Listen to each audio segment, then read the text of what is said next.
And we are back here on Metal Nation Radio. I am Rustin Rose of Metalholic Magazine. You just heard Breaking Down from Voyager's brand new album. And with us tonight, guitarist Simone Dow. How are you?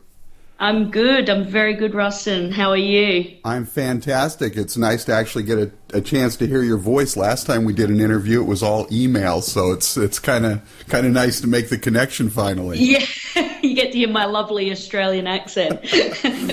In America, we love accents, and it's funny. You go other places, and they say, "I love your American accent." I'm like, "What accent?" Yeah, that's right. So, you guys are going to be releasing your 5th album on June 3rd. Now, are you calling it V, or are you calling it 5? What? Well, it was actually originally going to be self-titled, and just have the V on the front of it. And then we had a bit of a listening party with some of the pledges, and they all said, call it V. So I guess it's self-titled or V or whatever you would like to call it. Gotcha.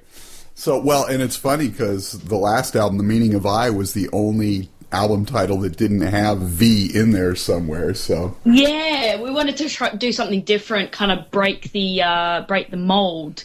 And it wasn't, we didn't on purpose choose it to be V this time. It was, as I say, meant to be self-titled, but I guess as well for Google purposes as well, V came up a bit better than Voyager. Right. So these are the sad things you have to think about when you release an album now. It's strange, too. I mean, so many things you try and search for on the internet. It's like, why didn't they think about this in advance? We never used to have to think about such things. So, yeah, that's right. But you guys opted, as you just mentioned, to crowdsource this thing through Kickstarter. You hit your goal in like 3 days. You have to be pretty pleased with the response. Oh, look, it was absolutely overwhelming and unbelievable. We didn't actually think we would make our target at all. We were like, this could fail miserably, but, it could be pretty awesome as well. And we just thought, we're sick of the way the industry is. Nowadays it's very hard for artists to be able to afford to do anything and to even make a living to do what they want to do. So we just thought, well, you know what, if the fans are out there like we think they are and what they show us on Facebook, let's just put it to them. And, if they want us to do this album, they'll pledge for it. And, the response was just insane. So we've got some pretty awesome fans out there the world over. Yeah, I mean, it shows you how strong your fan base is, but it also gives the fans a chance to feel like they're more closely connected and truly supporting you. And that's right. So now the flip side of that, did you guys feel like having the fans fund it added an extra pressure to writing and recording the album? Well, I mean, we already had written the album, so that wasn't a problem. And it was basically just so we could afford to, get the album produced, mixed, mastered, and pressed. So that was the general costs that we were just trying to cover. And obviously, whatever we would cover, whatever the rest was on top of that, because you get used to being self-sufficient as a musician, especially in original music.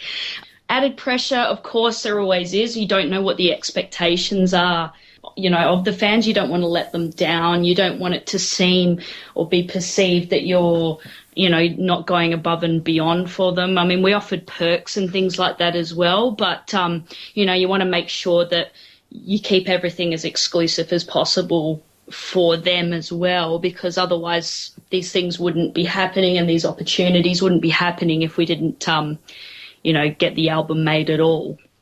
It's kind of good, I guess, that you had most of it done beforehand, because I was just talking to another band who did the same thing, but they didn't do anything until they had it all funded, and they said the weight was tremendous on, okay, the fans paid for this. This has got to be like the album of all time, And it is, it's hard. And look, and there are some things that may take a bit longer. getting vinyls and things like that. But I think that the main thing is just to keep communication open with the fans. And as long as you're being upfront with them and giving them everything else as promised, I don't think they mind so much as if you just don't deliver at all and just sort of ignore people, that things can go pear-shaped. But I think the whole thing with social media and Kickstarter campaigns is it is making the connection between the fans and the bands. It's like you've actually got a bit of a relationship with them. Now, V marks the 10th anniversary of the band's debut album. I know you weren't on the very first one, but you've been on all the others since. How do you think the band's sound has evolved over this last decade? Oh, look, it's went through a lot of changes, but in saying that, I think there's still a couple of little pearlers on Element V that still, show that sound that we've got now. And I think that was one of the reasons why we chose to do To the Morning Light on this new record as well. It's a song that we've always played live. Mm-hmm. And always still felt very connected to it in a way that it still represents what we sound like now. I guess Danny just didn't really know it at the time back then that was the sort of sound he was going to go for. He went for a mixed bag back then. But that's why we re-recorded it as well, as we just wanted to give it that awesome production that it didn't have when Daniel was just starting out with the band. So in terms of what direction we've gone in, I guess we've always kept the 80s pop sort of synth sound has always carried through on every record that we've released, but I think it's just the heavy guitars is what's changed, and the rhythms and things like that, through the changes in band members, like with myself and Mark Boyne, our previous drummer, joining, and then obviously Scott and Ashley joining as well. It's brought in a bit of a more modern sort of tinge to that sound. So it comes out with this very awesome kind of crazy amalgamation of sounds. Absolutely. Now, I was going to ask, since you brought it up, this marks Ashley's recording debut. He's been in the band for a while, but it marks his recording debut, and he did some amazing work on this record. How did his presence impact the recording process? Oh, it was fantastic. Mark, not to take anything away, obviously, from Mark, who was also a phenomenal drummer, but just having some new blood into the band, it always brings a new rush of enthusiasm. But just to give you an idea, he filled in for us at Prog Power USA because our previous drummer was expecting his firstborn with his partner, so that was why Ash was called to sort of jump on board. And pretty much we knew that it was going to have to be, Mark was pretty much leaving the band at that point as well, because it was just going to be too much for him. But when we came back from America, and once Ashley had sort of accepted his invitation into the band, we actually started writing the new album then. So we'd only just released The Meaning of I, and we'd started writing. Funnily enough, the first track on the album was what was written first, and it was just written in the jam room, and never really written like that before. So I think Ashley brought a lot of that out of us, made it a bit more comfortable. He was more up for sort of jamming and coming up with drum parts in the jam room, which just totally different for us and just made us ooze enthusiasm and inspiration. Nice. And again, beautiful segue. The first track, Hyperventilating. Why don't we take a quick break here on Metal Nation Radio? We're going to check that out, and we'll be back on the flip side. This is Voyager with Hyperventilating.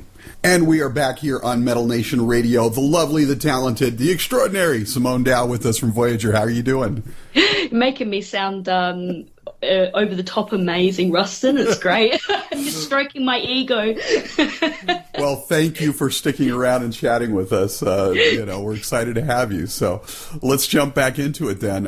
Voyager received notable praise for The Meaning of I when you released it in 2011. It was your fourth album, but it was darker and heavier than your previous works. How do you see the new album V in contrast? Well, it's still heavy. I think it's probably even a little bit heavier than The Meaning of I. It's probably not as dark. The lyrical content this time round Danny was a little bit more in a bit of a dark place when he wrote the last album lyrically. I'm not going to obviously speak for him too much because it's his personal sort of thing, but I know he wasn't very happy with things, and he was sort of reflecting on that with his lyrics. So, but this time round, still reflecting on life, but a lot more positive. Nice. And it comes out in the music as well, I think. So, but definitely haven't gone away from the heavy sounds or the synths or anything like that. I think that was going to be a natural progression, especially with songs like The Meaning of I on the last album. I think that was always going to be the kind of direction we were going to go in. Right, and I remember you telling me last time that the last album was sort of centered around self-reflection and self-meaning. And this album, the same vibe I got, was definitely the heaviness was still there, but it seemed a little bit lighter, if you will, in terms of the content. So, yeah, look, and it's still got life things in it. I think there's a couple of political songs in there due to, not going to go into it too much, Rustin, but just the way the politics are going in Australia at the moment. I don't know how much you get over there, but bit of dismay with that, and so Danny decided to write a few things there, and but yeah, not actual self-reflection so much. Trust me, I totally get the political thing. Here in America, we've had back-to-back. This will mark 16 years of the two worst presidents in our history. So, yeah, we're getting a taste of that just now, I think. So we feel you there. So, just as last time, a couple of guests on the new record. Once again, Daniel Tompkins, for those who aren't that familiar, Sky Harbor, Tesseract. He makes an appearance on the track we open with, Breaking Down. And the lovely voice, and I know I'm going to butcher her name, Jemina. Jemina. Yeah, Jemina. I'm not sure what her last name is. Sorry, Jemina, if you're listening. Kulikas is what it looks like. So, and she was on A Beautiful Mistake. Tell us about those two choices and how they came about. Yeah, well, I mean, Daniel Tompkins is a good friend of. Well, he's become a good friend of the whole band, but I don't know if I told you this in our previous interview, but he actually works on another musical collaboration with our other guitarist, Scott Kay, called Absent Hearts. You did mention it, yeah. Yeah, he's been doing that for a while, so, and Dan Tompkins became a pretty, became a bit of a fan of the band from doing Pensive Disarray on the last album. He's always asking how the band's doing. So we just dropped him a line. We needed some sort of heavy ohs going on in the song, and none of us could nail it. So we just asked him if he was interested, and he was just like, yep, love the track, definitely keen. Next thing, we've got all of his vocals mixed. I think he had about 20 vocal tracks just for those O's. So he's a mad professional and just a phenomenal vocalist. So it was really great to have him on board. And Jemina she's a local singer. She used to play for a band called Dead Set Radio, who actually supported us on one of our gigs. And Danny wanted to have female vocals on the track because he just, I think in his words it just sounds terrible with me singing that high. So, and he really liked Jemina's voice, knew it would give it a kind of Devon Townsend Addicted sort of sound. Right. That was the sort of vocals he was going for, and her voice is very similar. So he got in touch with her, and being in Perth, it was nice and easy, and she obliged, and that's pretty much the whole story. Well, as soon as you hear it come on, you're like, that's not Simone, is it? No, it's not me. I wouldn't go near a microphone. I'll just stick to the guitar, Rustin. Well, speaking of guitar, and speaking of your battery mate there, Scott, you guys did amazing guitar work as always on this album, and you guys even posted a video recently playing some of the licks from the album. I especially enjoyed the fretwork on You the Shallow. What are a few of your favorite riffs or licks on this record? Oh, there's so many. We've kind of made it a bit more of a riff-oriented record this time round. I love Hyperventilating. It's just so much fun to play. The solos nearly kill me to play that. It's a ridiculous solo to play. Don't know if you can see that in the video clip, but if anyone's listening, just try and pause on that and see how much I sweat trying to do that solo. You the Shallow is a great song as well. Domination Game's got pounding riffs. It's a Wonder is just crazy. I enjoy playing all of them, but I really, and it seems like from a lot of the reviews we've been getting that everyone's pretty much enjoying every track on the record. So I'm just super stoked with that.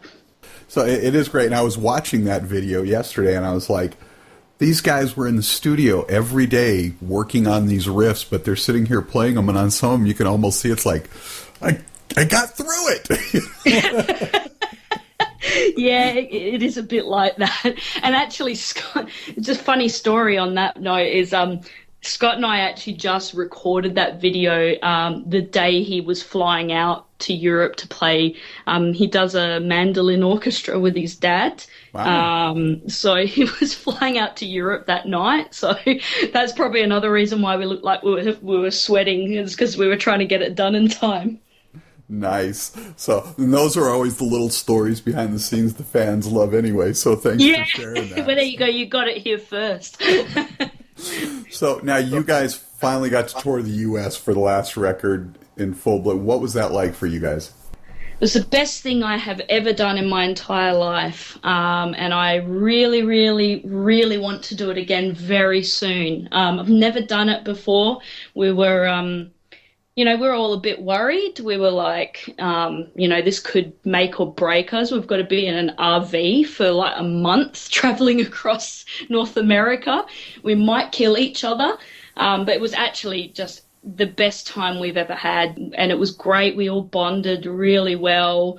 We had the time of our lives, and we've just got memories that we will have for the rest of our lives as well. So I know I can safely say we are dying to get back to the States and do a lot of touring there. We really want to get all over the States as well, not just North America. We want to do South America. We want to do everywhere. It's just, obviously trying to get those opportunities, but we are definitely doing our darndest to play to as many places as we can.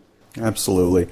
For fun, just to get to know you a little bit better, and for the fans and everything, give us 3 albums that changed your life, sort of set the course for you, if you will.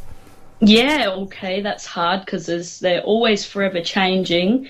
But I would have to say my first album, and the album that I always mention first, would be Opeth, My Arms, Your Hearse. It was just something magical about that record. When I first heard it, just the somberness and it was just so depressing. It was the most amazing thing I've ever heard in my life. So that's definitely up there.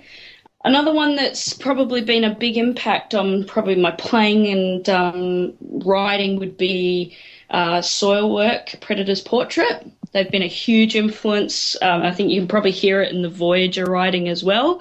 They've always been a bit of a sitting there in the background, been a big influence.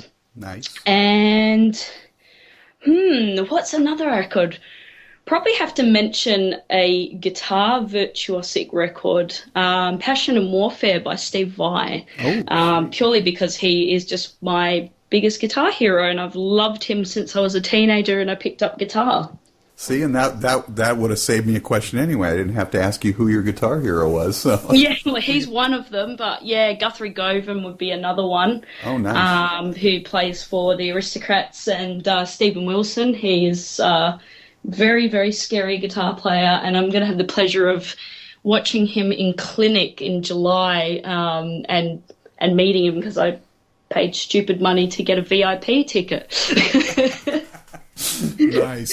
Nice. So finally, just for fun, I know you're a bit of a foodie. What are some of your favorite dishes you've discovered or enjoyed? I'm actually, I don't know if everyone knows this, but I was born in Scotland, but I'm also half Italian. So I've got Italian blood in there. I'm a huge Italian lover, obviously. I love my pastas and my pizzas, but I also love Mexican food and Indian curries. They're my favorites. Awesome. Simone Dow of Voyager, the new album V, out this coming week, June 3rd here in the United States. On the way out of here, Simone, what's say your favorite track on the album? We'll play that on the way out. Ooh, I tell you what, I'm going to pick not necessarily my favorite track on the album, but probably the one that's going to get people banging their heads a bit. So let's chuck on Domination Game. Domination Game. Simone Dow, thank you so much for taking the time, and we look forward to seeing you on stage real soon and talking to you again. Awesome. Thanks for your time, Rustin. Take care.